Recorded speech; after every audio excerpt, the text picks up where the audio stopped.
oncology and non-oncology settings.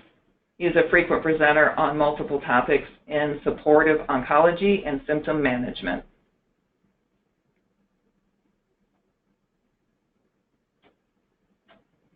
Sorry, I don't know why this keeps happening. Amy Jamerson graduated with her Bachelor of Social Work degree from the University of North Carolina at Charlotte and her Master of Social Work from Winthrop University in South Carolina. Amy is a licensed clinical social worker at Carolina Healthcare Systems, where she works in an outpatient setting with cancer patients who are trying to manage pain due to disease and/or treatment. She also works part-time as a private psychotherapist and as an adjunct professor for UNC Charlotte. She has specialized in providing support to various organizations and agencies on the topic of compassion fatigue, providing a framework to identify burnout and trauma along with practical solutions to address these issues. Kurt Hammack was born in Savannah, Georgia. After high school, he joined in the military and served in Vietnam.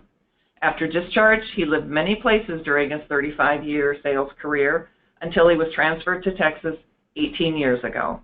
There he stayed, and in 2006, started his own business. Kurt was diagnosed with stage 3B non-small cell lung cancer on his 63rd birthday in January of 2011. At the same time, he was diagnosed with a second primary head and neck cancer. After 37 rounds of radiation and 8 chemotherapy treatments, Kurt's been cancer-free ever since. Now retired, Kurt has been married to his wife Elaine for 39 years. They have 2 children and 4 grandchildren.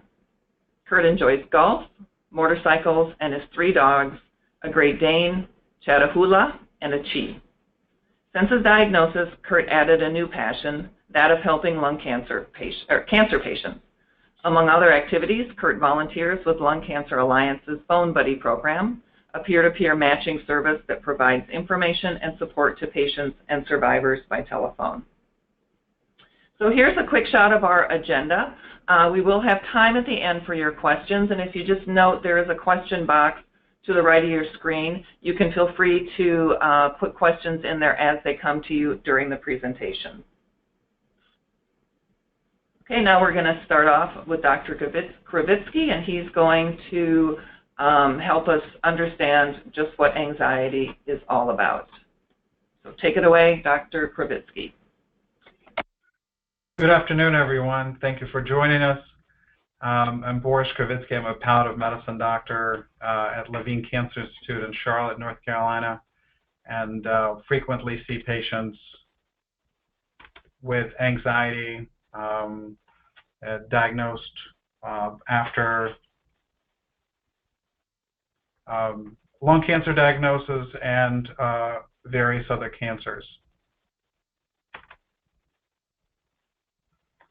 What is anxiety? Anxiety is a feeling of worry, nervousness, uneasiness about anything that we feel is uncertain, or an event that is most certainly will happen, that potentially will cause us to feel in an unpleasant way. I mean, we've all taken exams, we've all had interviews, job interviews, or wherever other interviews.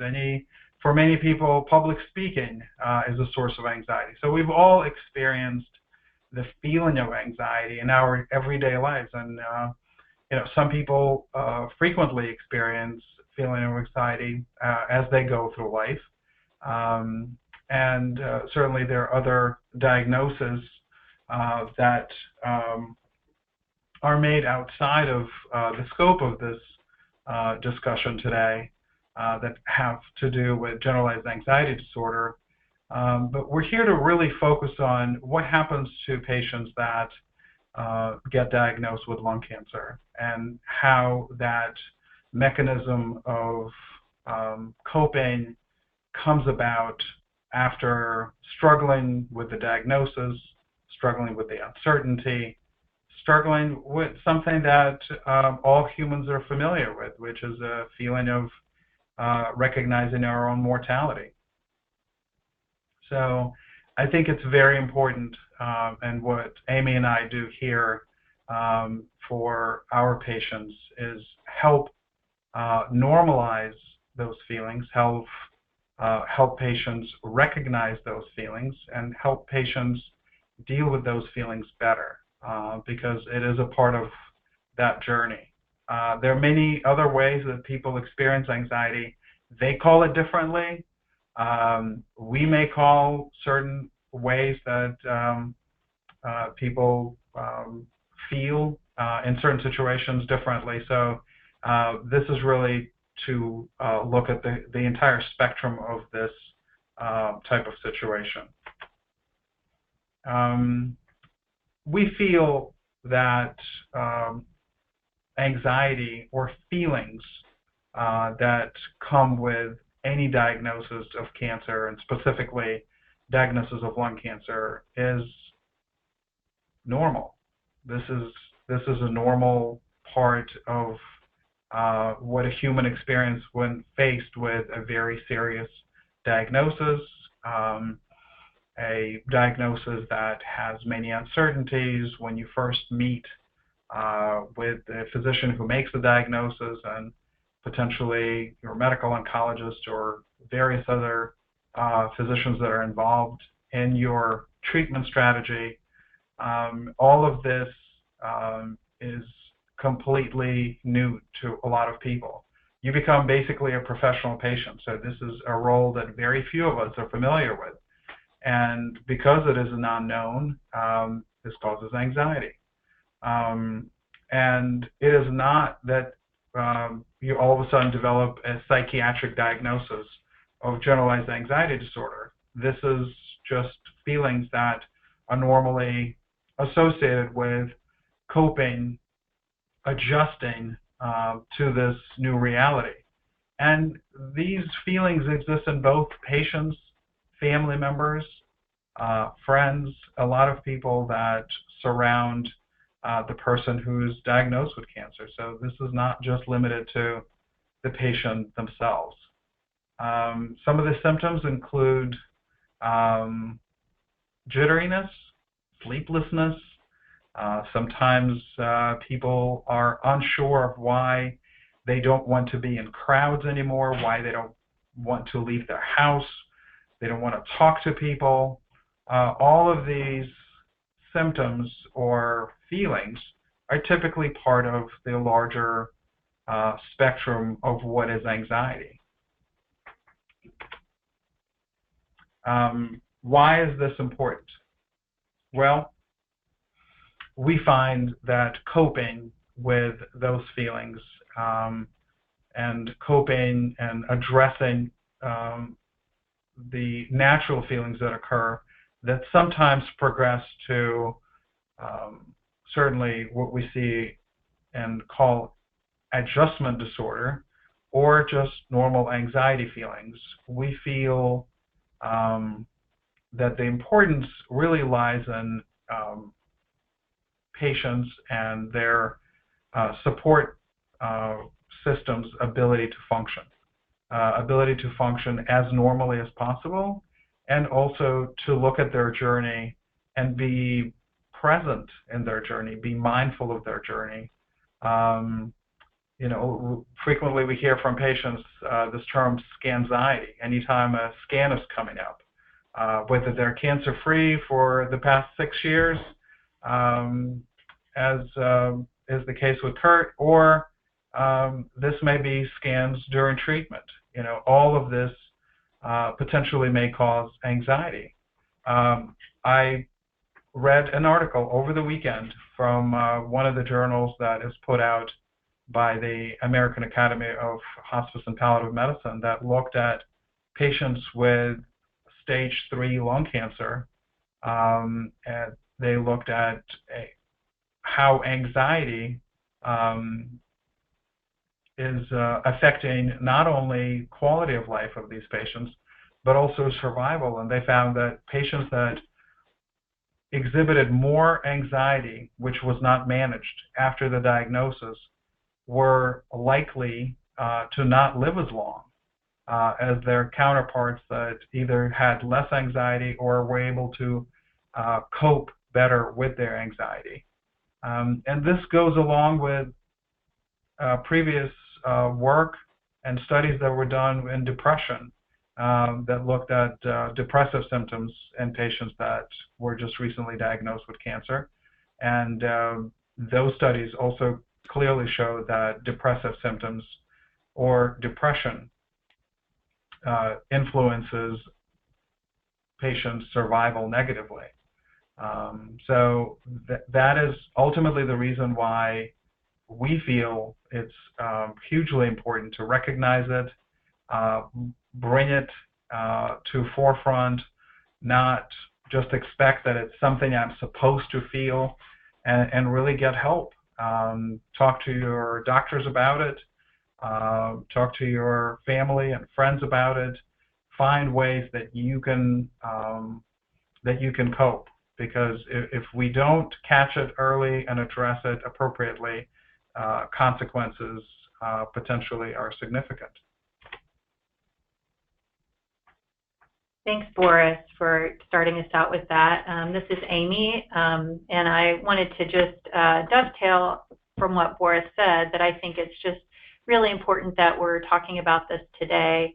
And a lot of times for people, it's easy to think that anxiety is something that can be ignored, or that we tend to minimize it in our culture, that it's not that bad, and we keep it very personal and private.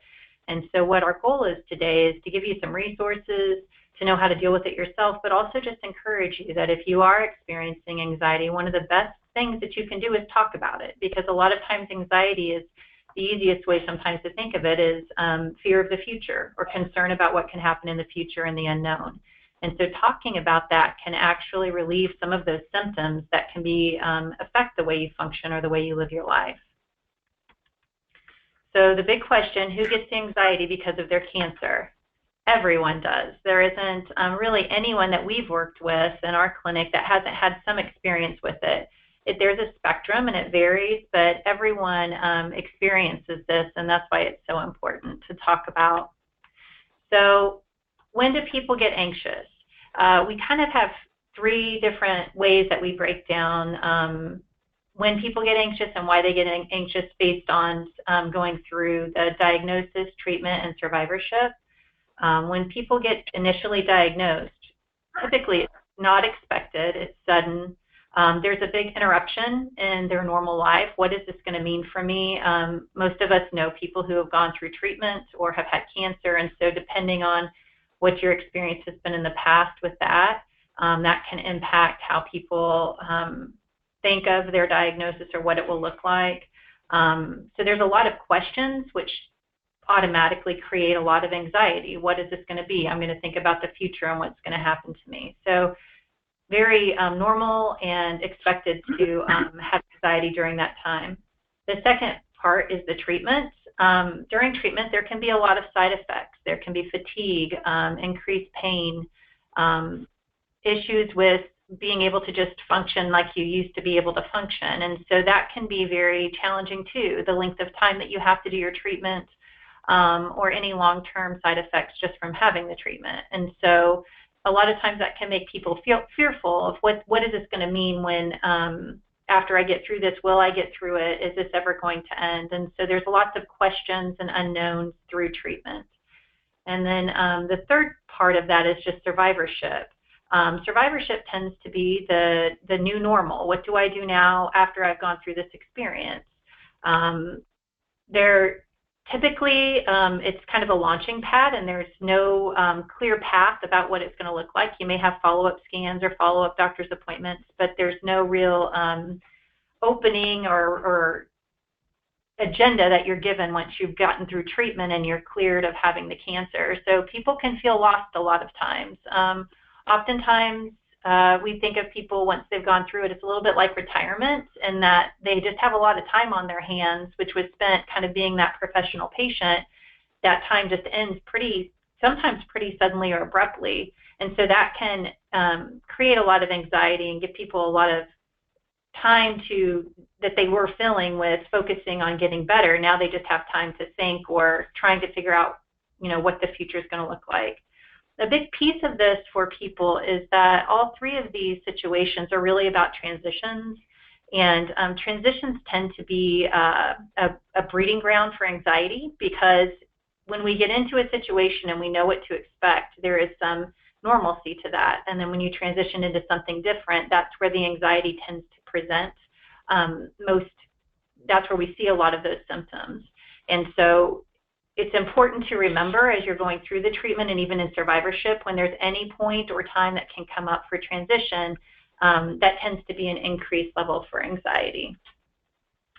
So for most people, we have kind of two general paths that we look at. One is if you've already had a diagnosis or an existing condition or issues with anxiety during your life, and then the other is if this is the first time you've really experienced any anxiety symptoms. With the pre-existing, a lot of people who've had it before in their life, they may have been treated for it in different ways, either through doing some work with a therapist or having medication. And so there is some understanding of what it does and how it affects your life. So sometimes it can be a little bit easier to recognize if you've had some experience with it as far as a diagnosis. It's really important to know that if you have had anxiety in the past, cancer can be a triggering event to create higher levels of anxiety that are harder to manage. So you may be doing the same things you were doing before you had cancer, but now that you have it, there may be a little bit more that you need to do in order to manage it better, and that's really important to remember if you've had it before. It's really important to make sure that you let your medical team know that you've had issues with it in the past, or you've been managing it well, but if it's still being managed well, because they can't really know how to help you if you haven't let them know. The other thing is that it's easy to slide into just negative coping skills. Some people, when they have anxiety, like Dr. Kravinsky talked about, can tend to shut down, kind of pull away from the support they're having, and kind of get more into themselves and their mind and trying to figure out how to solve problems that they don't have answers for. And so if you're recognizing that you're doing that, or you're tending to do that more, that could be a red flag for anxiety for those who have had that condition in the past. For those that are experiencing anxiety for the first time with a diagnosis of lung cancer, what it can feel like is just a sense of being overwhelmed by the situation. We talk a lot in terms of thinking in circles, and not having, just kind of circling the fear or the worry that you have, and it just comes in your mind and you're just focused on that a lot and what that's going to look like. You can also have thoughts that pop in your head without really you wanting them to be there. They just kind of present. And sometimes if you haven't felt this intensity or of level of anxiety, it can be a little disturbing, and you wonder what in the world is going on and what's wrong with me. And those things are just indicating that you're having really high levels of stress, and that you need, like Dr. Kravinsky talked about, adjusting to that high level of stress and knowing how to manage it better, and getting better tools to do that, which we'll talk about later on. And at this point, we're going to have Kurt come on, and he's going to share his story. Oh, hi, everyone. Thanks for joining us. I don't have any slides, so I'll just talk. On my birthday, 2011, I was diagnosed with neck and lung cancer. From the very first moment, that's when anxiety came to live with me. Like they said, I went through 37 rounds of radiation and 8 rounds of chemo. But during that time, I was mostly focused on just surviving. Both my parents had died of lung cancer, and actually both of my in-laws had also died of lung cancer. So I really didn't know anyone who had not died of lung cancer. So, I thought my odds were pretty low. But I did survive. There was something to do every day. I had an excellent medical team, and as Amy was saying, I went to treatment every day. There was always someone there that I could ask questions, but there was very little about anxiety. It was all the mechanics of getting treatment and getting better. And then after treatment, I rang the bell. I hugged everybody. Everybody wished me well.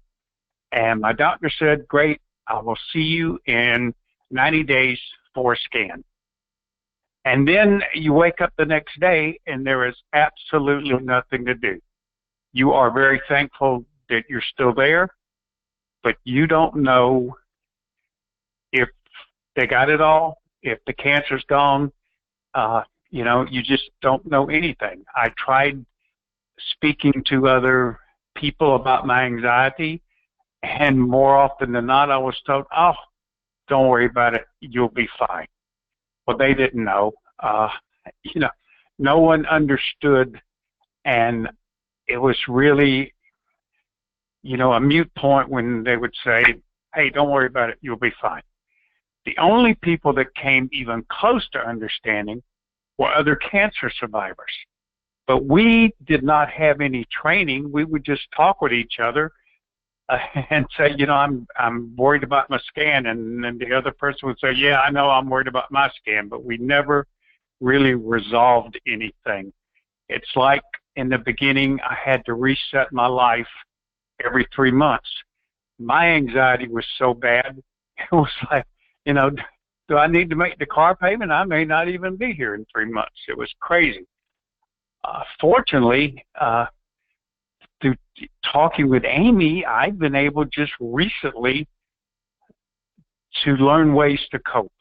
I have a scan coming up August 16th at 11:30.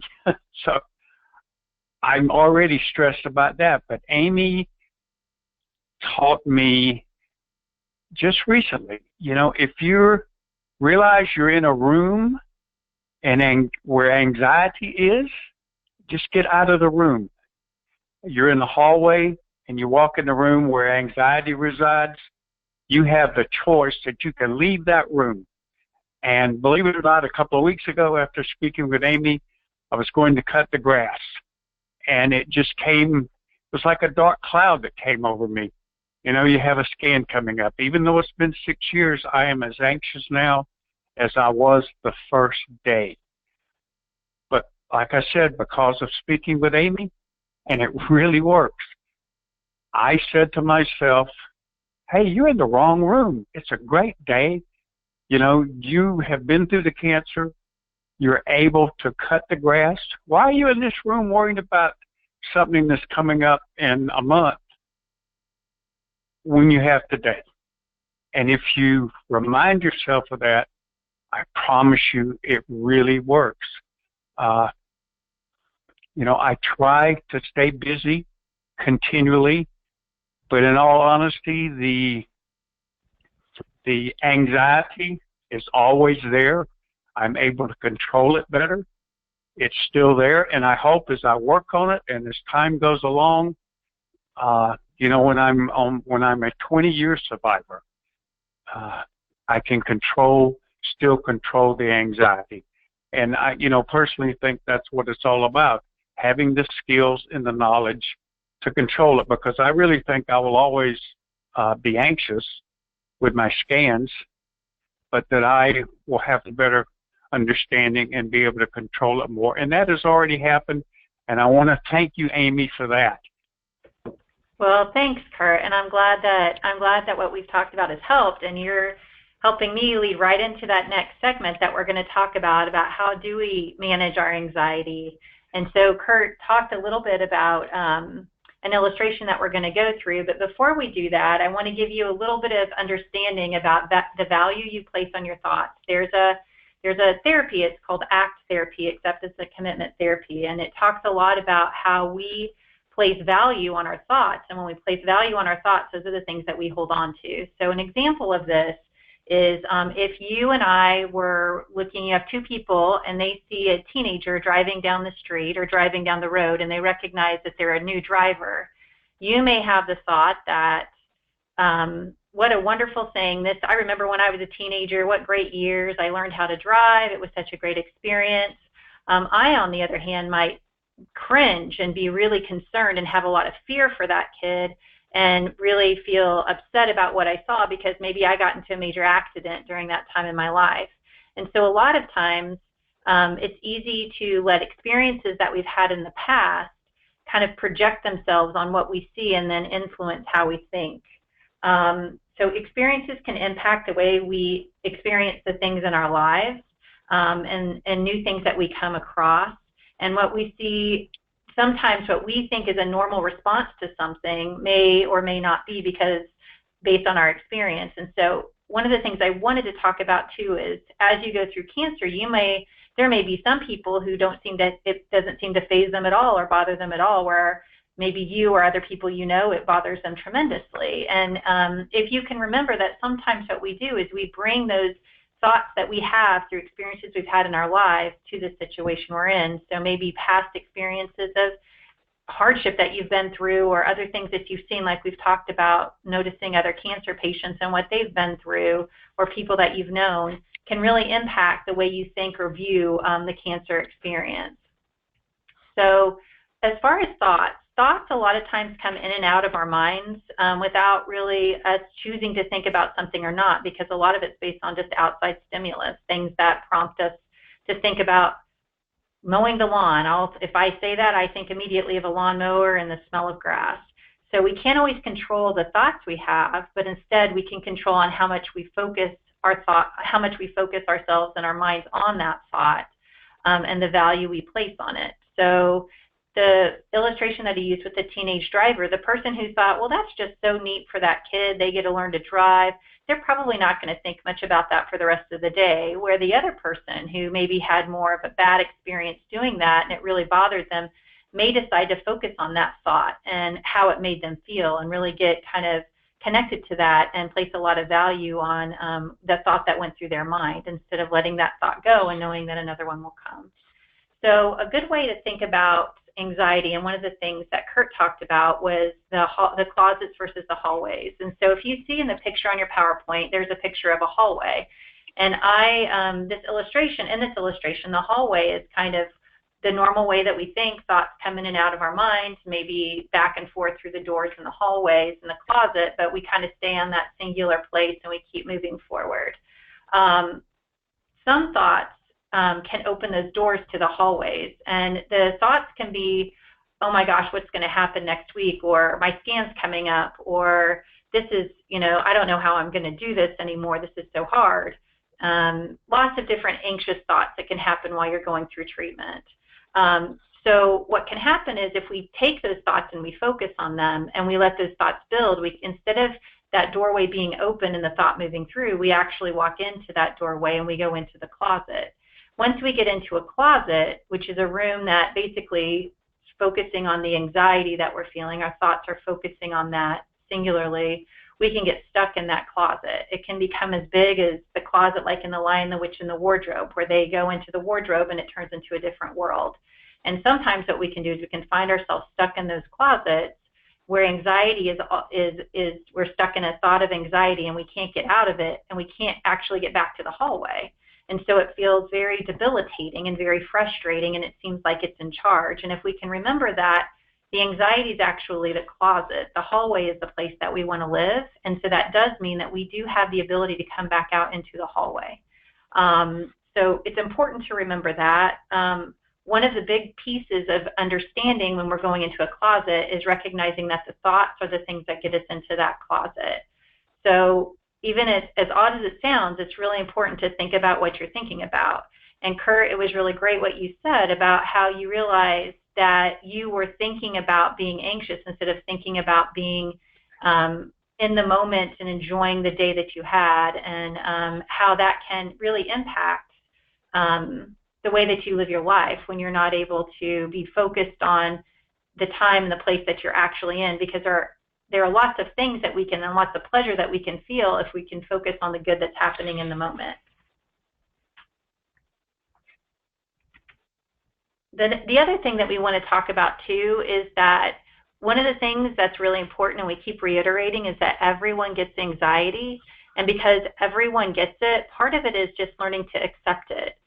We kind of call anxiety our unwanted house guest, that you can't eliminate it, you've got to manage it. So if you have the unwanted house guest, whether it's teenagers like in this picture, or in-laws, or an old family friend, or even someone you don't know, but someone's at your house and you know they can't leave. So you have to figure out how you're going to manage them without letting them suck all the time that you have while you're at home. And so you have to know that they're going to be there, but that you don't have to spend all your time doing it and figuring out how you can minimize the interaction that you have so that you can still enjoy your days and what you're doing.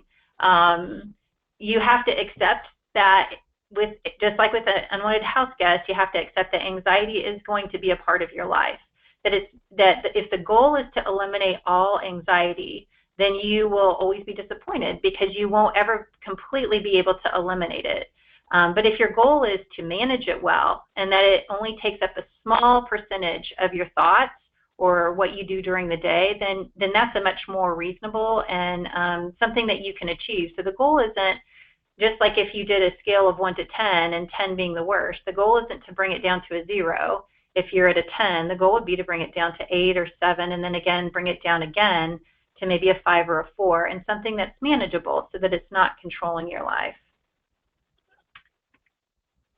And finally, the one thing that Kurt and I talked about is that sometimes it's easy anxiety a lot of times when I talk to patients, I'm like, when you're having anxiety, sometimes it's like your brain is in the future and your body's in the present, and it's not always combined. And often people misunderstand being in the present or being mindful is that they have to be meditating like a monk or praying all the time. And when we talk about that, that's not really what we mean. Really what we mean is just being here in the moment and enjoying the time we have. And Kurt, you had a great example when we had talked about this for you, about how you're able to use activities that you do to kind of stay present in the moment. Could you share that? Yes. I just attempt to stay busy, and one of my passions is helping and speaking with other cancer patients. It's amazing how that makes you feel to be able to relate to another cancer patient. It's also golf, motorcycles, my dogs, my wife. My wife's not always in love with my ways of coping, but to have something to do, in my opinion, that requires thought. As an example, riding a motorcycle requires a lot of thought, and you have to be in the moment. The same with golf and my crazy dogs. I try to do things that take 100% of your mental and physical ability to accomplish at that time. And the longer you can do that, the less time you have to be stressed or to think about what's going to happen in the future. Some of the funny things I've heard, it's the cancer didn't kill me, but the anxiety and stress is probably going to get me. But, you actually don't know that you're even going to be there for your next scan. Heaven forbid, you might get hit by a bus going for the scan. You never know, so why worry about it? And that's very easy to say. And I've, almost to the point I get tired of people saying that. And there's people that love you and are really concerned about you when they say, oh, everything's going to be fine. It's been 6 years. And, I upset my wife sometimes. I said, well, if you know that, why don't you stand at the cancer center and you can just tell people they won't even have to go for a scan. You can just say, oh, you're going to be fine. But no one knows for sure. You just have to learn to deal with it. And honestly, I keep saying it, folks like Lung Cancer Alliance and Amy and Dr. Boris, gosh, it makes a big difference. If it were not for people like you guys, there wouldn't be people like us out here that are surviving and making it every day. And we appreciate it. Well, thank you, Kurt. And I think, the important things that what you're saying is really important, and to the point that being mindful means being in the moment and doing activities where your mind can't drift away from what you're working on and think about your cancer, but really focusing on what it is you're doing, whether it's work, riding a motorcycle, playing golf. And I think the important part too is to try to do something that you find pleasure in doing. I think those are really good points. I appreciate you sharing. Sure. Well, thank you, Kurt, and for sharing your story. This is, why I come to work every day, is to help folks like you and many others that this is very important, and we're passionate about it. And we see a lot of people that have sometimes don't have severe anxiety, and we can help them with managing their thoughts and their feelings through very sort of simple interventions that they can do on a daily basis. I always stress to patients that without good sleep, without good rest, our bodies are not able to recover. That typically leads to poor caloric intake during the day because we're sleeping or napping or not feeling like ingesting anything, and so that potentially has other hazardous effects down the line. The way to increase sleep is obviously to do more during the day. So the less you rest during the day, the more likely you are to fall asleep. Activity is very important. In fact, most studies that look at activity in cancer have rebunked this theory of using energy on a scale and saying we're gonna do everything to conserve energy.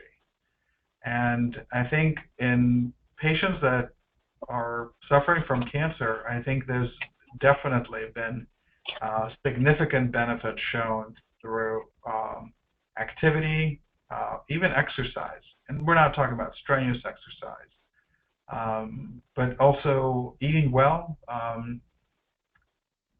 not only ingesting sufficient amount of calories, but also looking at the quality of those calories.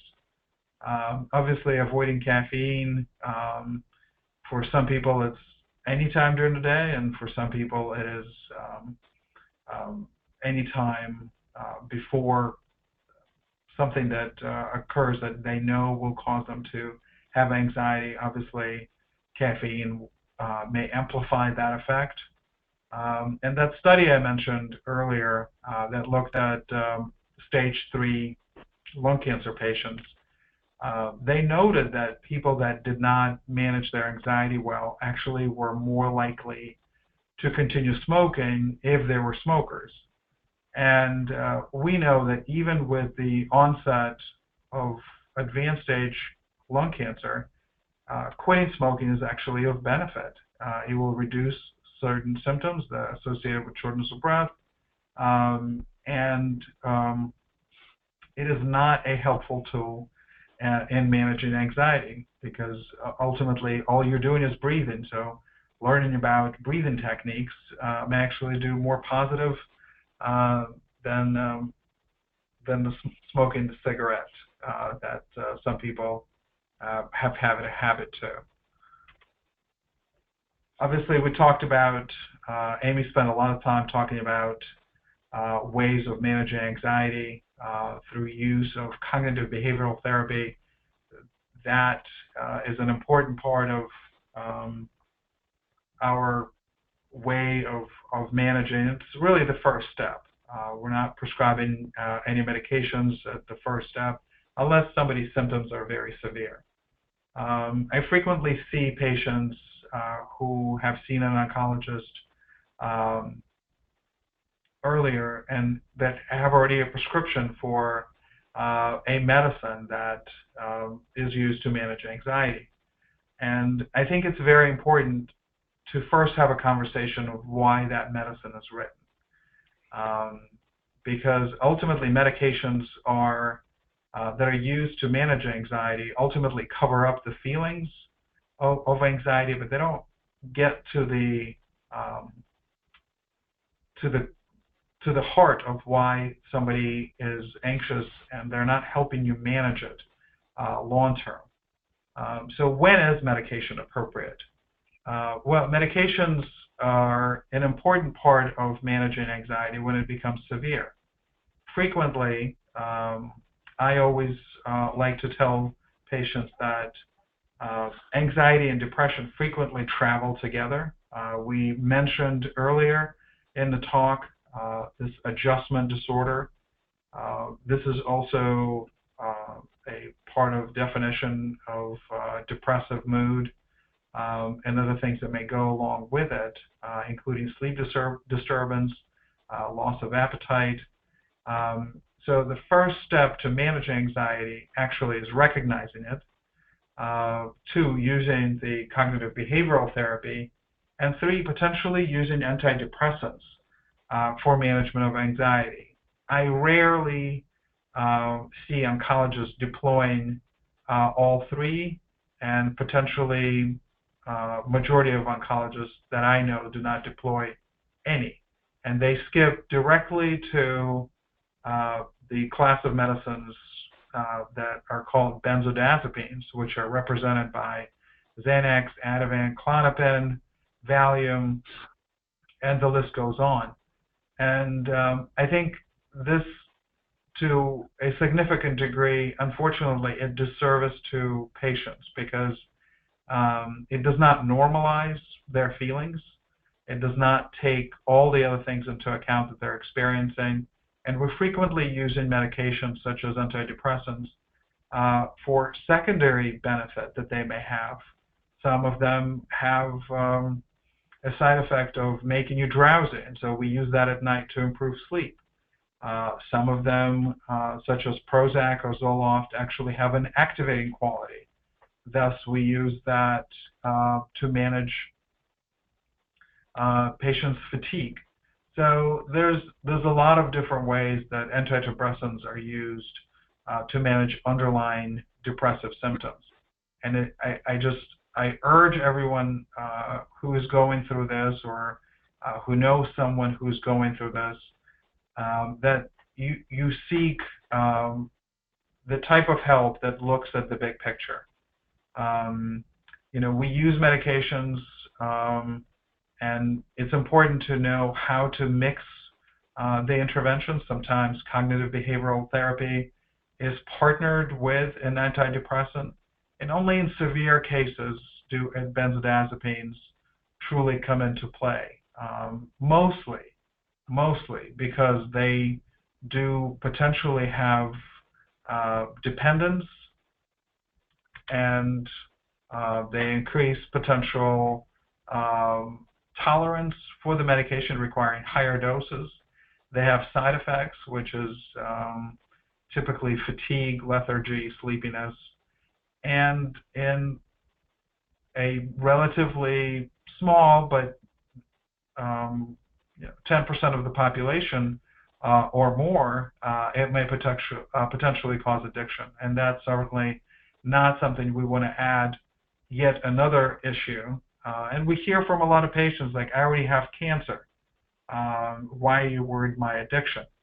And we just don't know. Somebody gets diagnosed with stage 3 lung cancer, who's going to be a long-term survivor, like Kurt, whose life would be significantly and negatively affected by adding addiction as part of what he had to worry about. So it's important to have somebody as part of your medical team who looks at the big picture and manages the situation appropriately. Thanks, Dr. Kravinsky. And just to kind of conclude and wrap up what we've talked about, one of the ways that you can look at anxiety and the different interventions, both medically and through the way that you're thinking and identifying it, is just the same way you'd look at your car. You can tell when your car needs an alignment. The sooner that you're aware of it and the sooner that you get it into the shop to get it aligned, the less damage there is to the car and the better it runs, the better gas mileage it gets. We're similar with anxiety. The important thing to do is to get regular checkups, make sure that your alignment's okay, and especially with anxiety. There's different levels of assistance to do this. There are professionals that can help you. Typically, there are social workers in your cancer center that you can speak with that can either help you as a therapist or that they can get you to a resource, a therapist in the community or someone that could help you. There's support groups that you can be a part of. Just being a part of this webinar gives you tools to be able to see ways that can help you. And if things in this webinar aren't helpful, there are other things out there. Not everything works for every person. So there are a lot of ways to attack anxiety, and what may work for one person may not work for another. So I think it's really important to remember that. It's always important to look at the thoughts that you're having, think about what you're thinking about, and just be aware of what's going on in your head, because you can find yourself in one of those closets unable to get out and really suffering.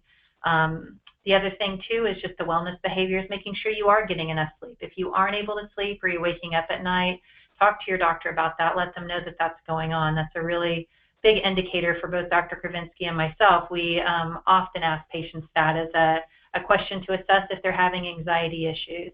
And then as a last resort, look to medication. Look to see if that can help you in the short term, be able to stabilize so that you can get to a place that works better. Okay, thank you so much.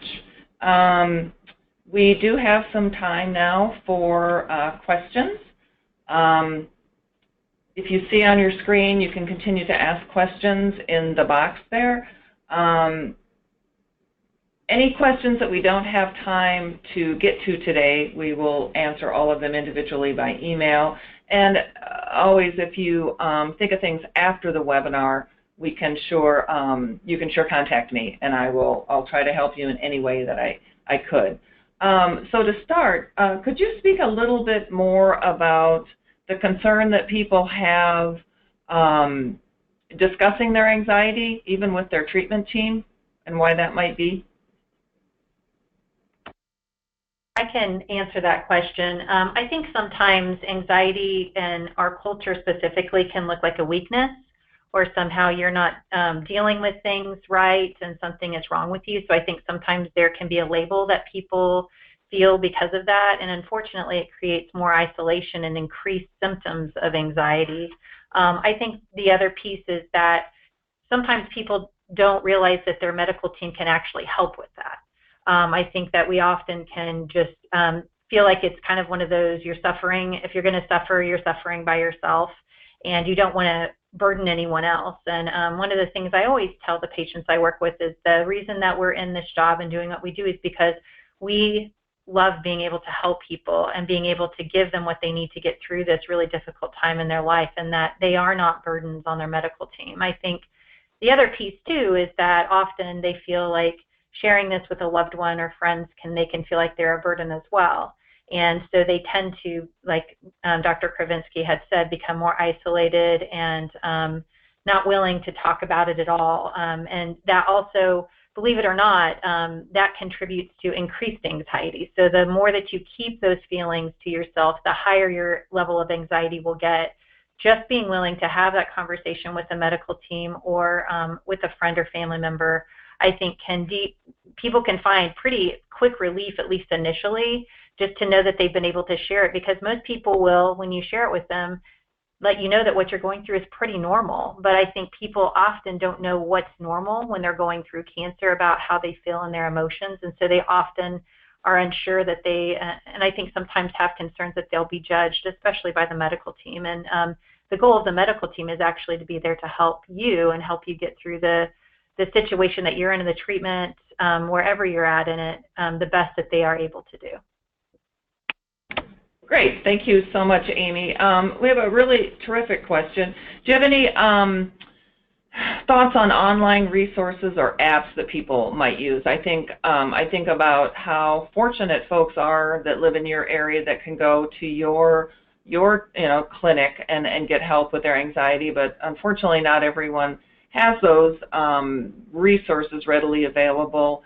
And also I would guess that there might be some apps that help people between appointments. So if you know of anything online or app-based that could help folks. There are definitely resources. Why don't you let me pull some of those together, and then maybe you can put that on the website or be able to have that as a resource for people to do, because I would rather compile something that would be good than to throw a couple of things out there. That's okay. Sure, that's a great idea. We're going to have a one-page synopsis of, well, first of all, we'll do a blog that is the synopsis of the contents of the webinar, and we can include those resources there and also include them in the one-pager that we'll create just to help people manage their anxiety. And to the person who asked the question, yes, this is being recorded, and all of our coping series are on the Lung Cancer Alliance YouTube page, which I'll refer to in just a bit. Someone would like to know how do they know for sure that they have anxiety or are anxious? And I know you talked a little bit about how people can distinguish that, anxiety from other emotions, but if you could talk a little bit more about that. Yes, thank you for that question. I think it's one of those situations, if you're asking yourself that question, you probably are. And, I think what a lot of patients come to us, and when I do either an initial assessment or follow-up visits, people say, well, of course I am anxious and depressed. I have cancer, or I have incurable cancer. And I want to stress to people very strongly that, accepting that low level of quality of life and living with these symptoms may be their choice, but I want to educate them that there is a way of doing a better job, and there are answers and there are qualified professionals that potentially can help them feel better and do better, even if their life expectancy is limited. So it is not, you don't have to accept a feeling of either anxiety or depression that you feel is automatically present with the diagnosis of cancer or incurable cancer, and that there's actually ways of helping you manage and cope better. And I would dovetail on that to say, if you're spending a lot of time thinking about what you're scared of, what you're fearful of, then that's probably anxiety. If you find yourself avoiding certain topics with people because it makes you feel stressed out, that's another sign. I mean, people that you trust, not someone at the grocery store you run into, but your spouse or family members or people that are safe for you and your support team. If you're feeling like those are people that you don't want to talk to about what you're going through, then that's probably a good sign that you have anxiety. Some kind of other things that we've talked about, somatic symptoms like the lack of sleep, sweaty palms when you have it, an invasive thought, meaning you're kind of what Kurt was saying, you're in the middle of getting ready to mow the lawn, and then all of a sudden all you start thinking about are your scans or about what's going on, where all of a sudden it's just coming from nowhere and there isn't a reason you'd be thinking about it, it just jumps in your head. That's another indication that you may be struggling with some anxiety. Okay, and real briefly, I want to get to one more question. One of our participants has been living with stage 4 lung cancer for over 6 years. Yes, over 6 years. And he's doing well and is cycling 200 miles a month. He says that his anxiety comes from how much longer, he can continue and how much longer that will last. So if you could just speak briefly to any specific techniques or to that, question as well. Well, that's certainly a fantastic story. And, I want to celebrate as we do with many of our patients, their wins, and be part of their journey. And I think what we truly focus on is that word journey. We want to be a part of it. We want to support them in it. And really, to me, it's the important part is making sure that, I have in educating my patients, I have 3 buckets, and I look at what are the things that they want to or need to do immediately. So this intermediate bucket of 6 to 12 months of things to do and accomplish, and a long-term goals. And I think if you're living in those terms, and you're able to, in your mind, really focus on today, and have, obviously, you're always going to have those feelings, but if you're being mindful and you are being fulfilled by your daily life, I think there's a much greater chance of you living a higher quality of life as you're coping and managing those symptoms. And one of the questions that is a really good question to recenter you if you are having those thoughts, which those thoughts are normal. I feel like they're very normal when you've been given such a serious diagnosis and you've lived so long. So I think, again, that's pretty amazing that you're doing that and with the activity that you're having. But a great question to recenter yourself if you're finding that you're having some of those thoughts and they're hard to get rid of or shake is just to ask yourself, what's most important to me today? What is it that I need to do today to experience pleasure or fulfillment or meaning?